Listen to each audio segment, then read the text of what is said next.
we have finally gotten our first look at the Naruto TCG coming out next year, and let me tell you, it looks amazing. I cannot wait to play this game. I am so keen. So, I've compiled some of the important information that we got from the broadcast last night, and anyone can take a look at the information, but we're going to go through it, and we're going to actually talk about and analyze what it might mean for the card game, some of the stuff they might not have come straight out and said, but given us sort of a sneak peek at. So, first set seems to be called Heroes Come Back, which is really cool because the first opening of Naruto Shippuden, I believe the song is called Heroes Come Back. I believe. I could be wrong on that. Don't quote me on that. But that's a cool little reference there.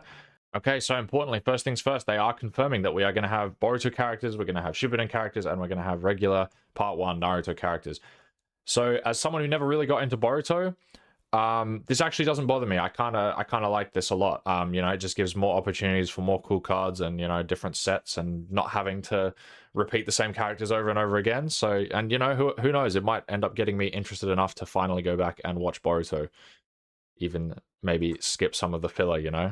We got our first look at some of the artworks. The artworks look awesome, and my big head is blocking half of them, so let me move it down here. So we have some pretty awesome looking artworks already, including a Peach Momoko doing the Tsunade altar, and that looks awesome. Let me just say, that looks awesome. So at first I thought these 3 damage 6/6 cards were vanillas, and I was like, that's so weird to give vanillas alt arts, because it seems like there's a lot of 3 damage 6/6s, so I was like, they must be vanillas, like a baseline for power. But I've actually got it here. They came out and tweeted afterwards all these cards that are 3 mana 6/6, and they said the card text will stay hidden for now. Give us your best guesses at what they might say. So all the 3 6/6s, including this awesome looking Itachi altar. I cannot wait to play Itachi. They will all have text. They are not vanillas, as we initially might have thought. So let's keep going.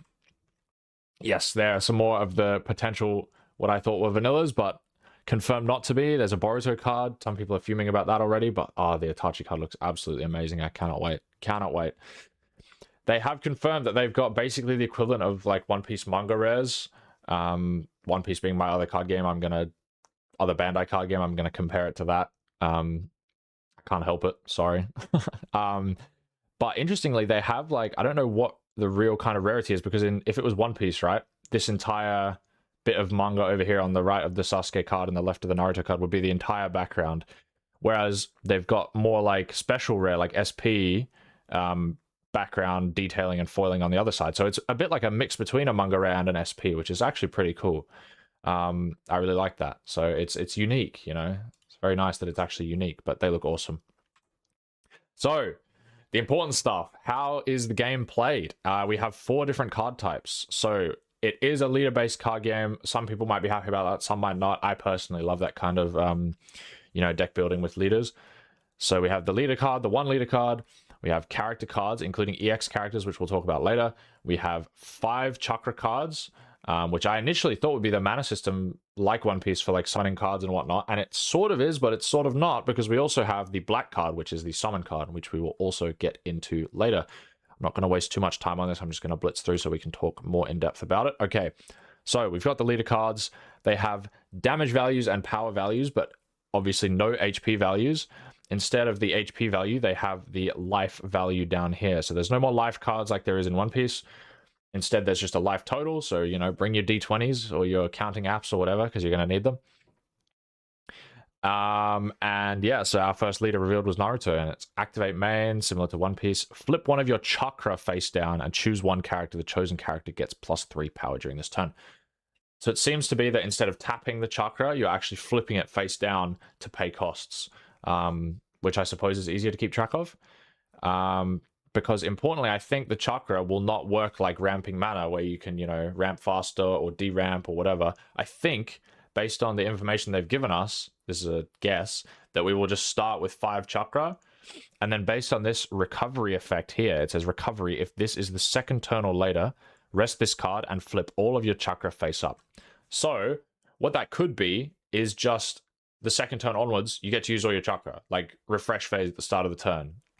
You could, you can choose to rest your leader and flip it all up and sacrifice the potential damage or power attack that the constant attack that you'll have from your leader, you could sacrifice that to flip all your chakra face up, basically. It's obviously not a mandatory effect. Actually, it could be a mandatory effect. You could maybe only get one attack, but on your first turn before your second turn, but I think that's very unlikely. I would say it's not a mandatory effect.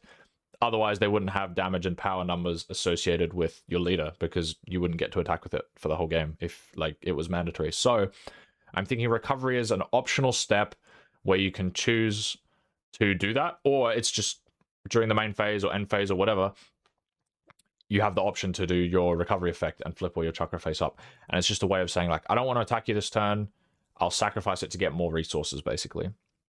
Which I think is cool. The flexibility is always cool. It adds for more skill expression. So we have, yeah, our damage, our power. We have our little text down here. Can I zoom in? Yes, I can. He's got Wind, Jinchuriki, Leaf Village, and Team 7. And we've got some little details over here, like the fact that it's a leader card, not a character card. Number, type of card, all that. So we'll see the rarities and stuff on most cards, apart from the ones that they've intentionally hidden. All right, next one. Did I skip one? No. We've got our character cards. So the character cards obviously have HP, because unlike the leader, there's no life, and obviously they can probably be removed from the field based on their HP.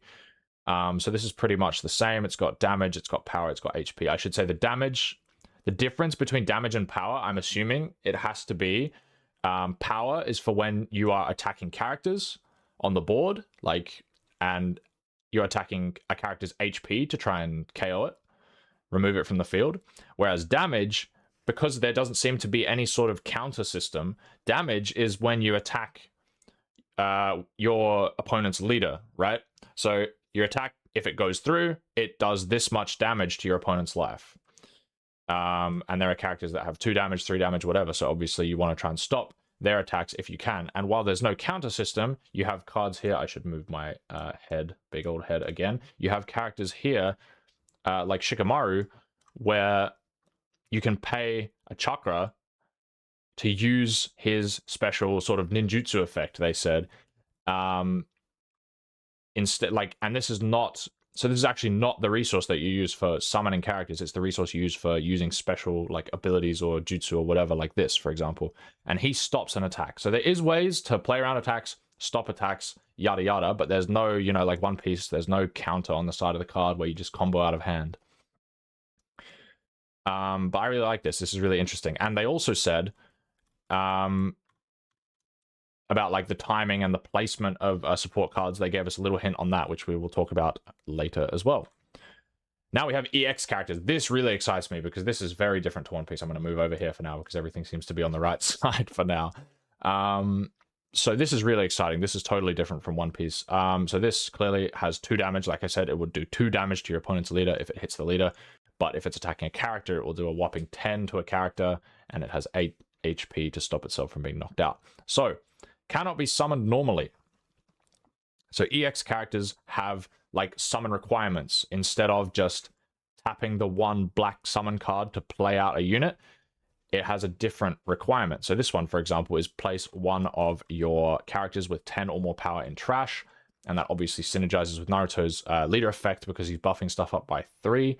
So, you know, you can buff stuff up, attack with it, then trash it to summon a big old Gamabunta. So you trash it, he gets summoned, and then on summon, which is essentially on play, summon 1 non-EX Naruto, Jiraiya, or Minato character from your trash. This is so cool. Absolutely love this. Can't wait to see more EX characters and their summon conditions. What I want to know is, and what I assume to be the case, is that an EX character has a different summon requirement than a normal summon. So it's essentially like, if you know Yu-Gi-Oh, like a special summon. So you get your 1 summon per turn, it seems, by tapping the 1 black summon card, and you normal summon a character, and that's it for your turn, unless there's some way to, you know, reactivate your summon card or whatever. But this, however, cannot be summoned normally. So I want to know, will that cost the card or not? I'm assuming it won't cost the card, and it's got a different requirement than just tapping the card, which means you can summon more than 1 card per turn if it's, you know, different means like this. I assume that's the case. It might not be the case. We'll see. That's why we're talking about it.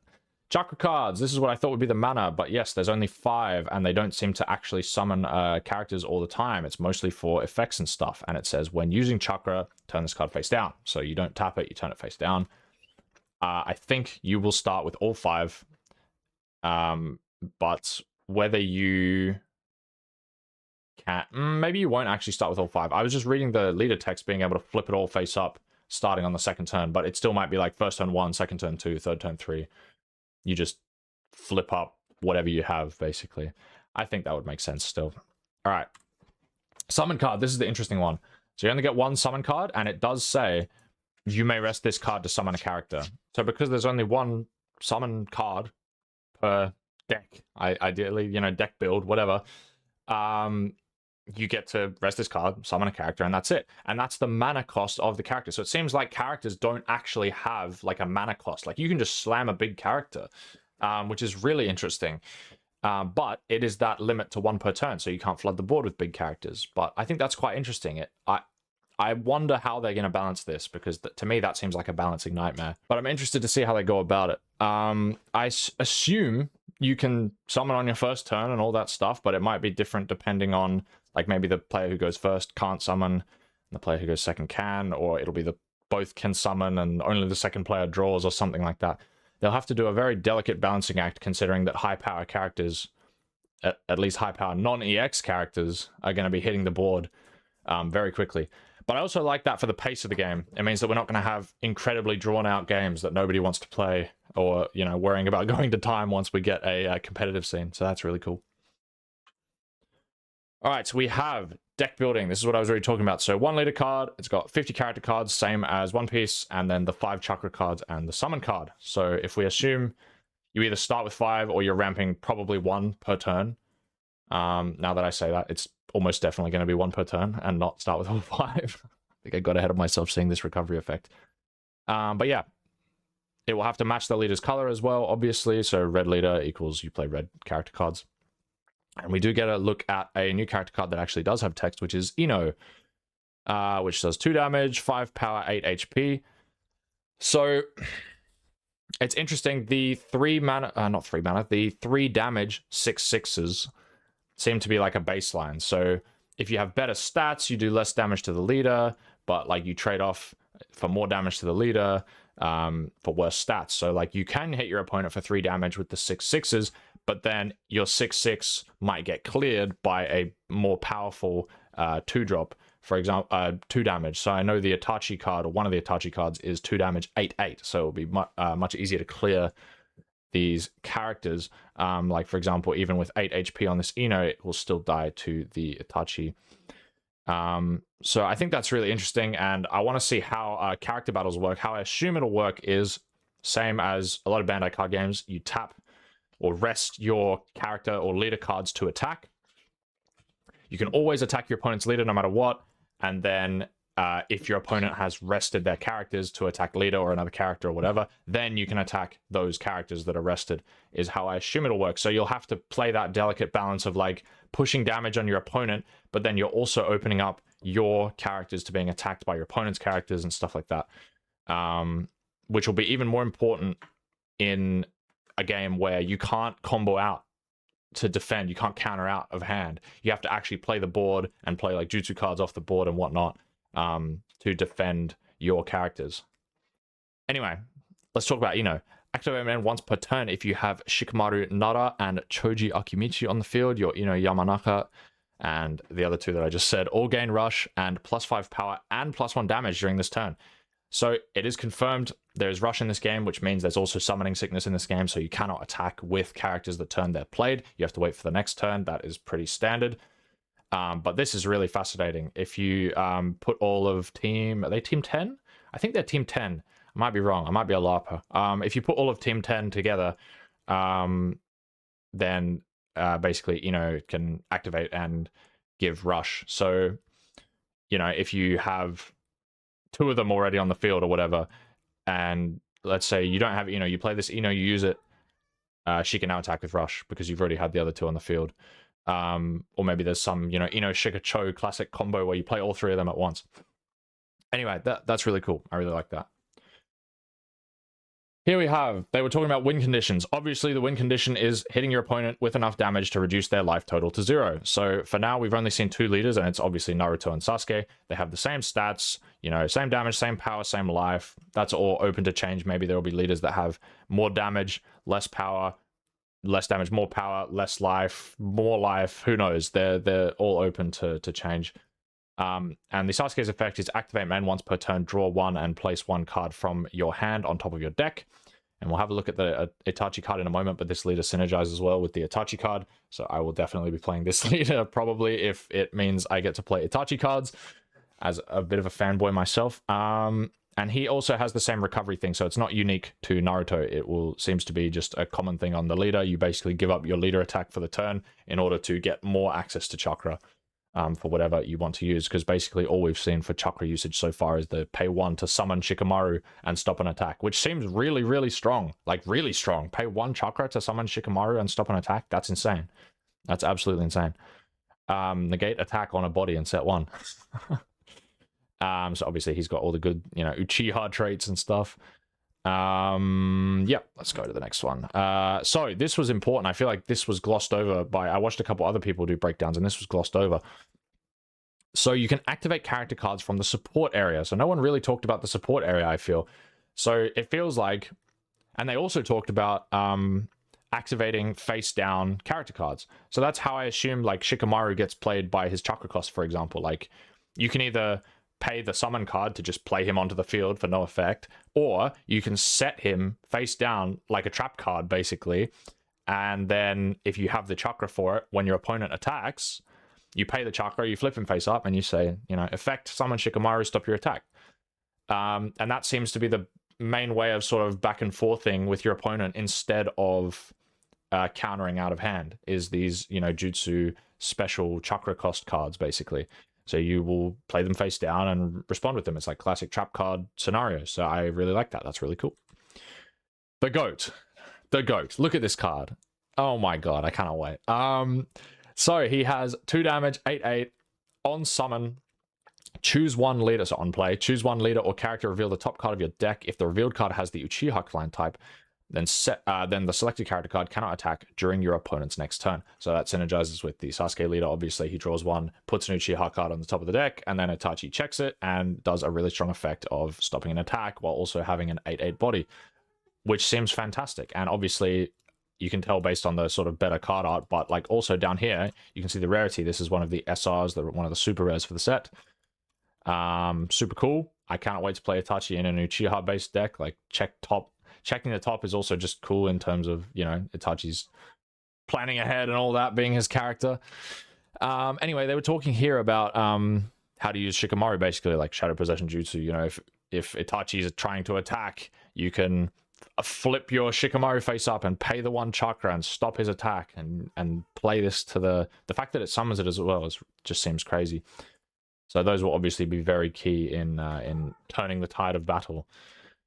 I can't think of anything else that I haven't sort of given my thoughts on and how stuff will work. Other than, you know, I cannot wait to see where this card game goes. It releases in a year. They said next summer, and so I would bet almost to the date that it'll be basically exactly a year. And so I can't wait. It's a long way away, but we'll get, you know, sort of trickling in more information of the card game as we go, more effects. And I've seen my Batsu has already started mocking up a sim, which is very, very exciting. So as soon as we get the actual rule set, can answer all the questions that I've theorized about, we can have a look at the rule set, we can break it down, learn how to play the game. There will be more tutorial sessions, they announced, at different locations leading up to the official release, with store tutorial sessions, official store tutorial sessions being last. So look forward to those. And yeah, once they get the actual reveal rule set, hopefully we can hope for a sim and start doing the fun stuff, start deck building and theory crafting. So yeah, thank you very much. It's not too long. I didn't want to yap too much about this, you know, turn like a 2-minute announcement into like a 50-minute video. So thank you very much, and please look forward to more Naruto stuff in the future. Ciao, ciao.